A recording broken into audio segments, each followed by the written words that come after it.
Bonjour à toutes et bonjour à tous. Une semaine qui commence sur une belle nouvelle enfin. Au-delà de la morosité ambiante, les bénéfices des sociétés sont historiques. Une quasi-totalité des entreprises du CAC 40 ont depuis le milieu de la semaine dernière publié leurs résultats et ils sont impressionnants. La France est un des rares pays à avoir des champions dans une large palette d'activités et il ne faut pas oublier de le souligner. 142 milliards d'euros, c'est le bénéfice cumulé pour les entreprises françaises du CAC 40 sur l'année 2022. Autant dire qu'au vu du contexte, c'est exceptionnel.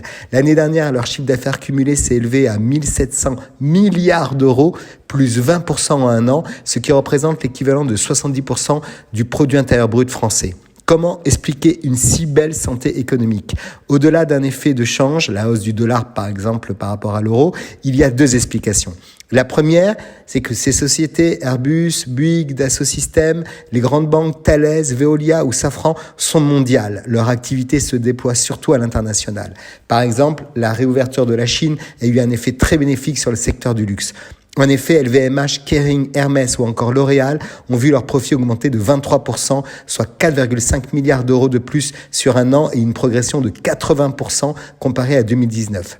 Profitant de pouvoir répercuter la hausse des coûts de production sur les prix de vente, les plus fortes hausses de bénéfices reviennent à Orange, plus 820% comparé à 2021, et aux fabricants de semi-conducteurs ST Microelectronics, plus 118%, qui a profité de la forte demande mondiale pour la denrée rare des puces électroniques.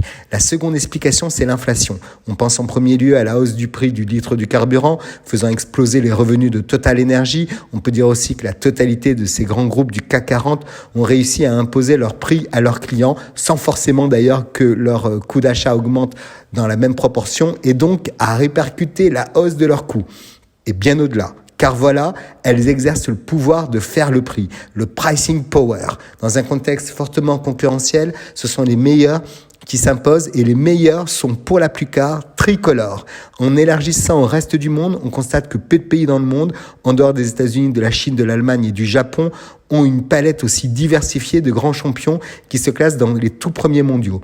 CMA-CGM dans le transport maritime, LVMH dans le luxe, BNP dans la banque, Stellantis et Renault dans l'automobile, Vinci dans les infrastructures et Total dans l'énergie. Cette diversité est une arme de souveraineté dont il ne faut négliger l'importance et la force, surtout en ce moment. Très belle semaine à tous.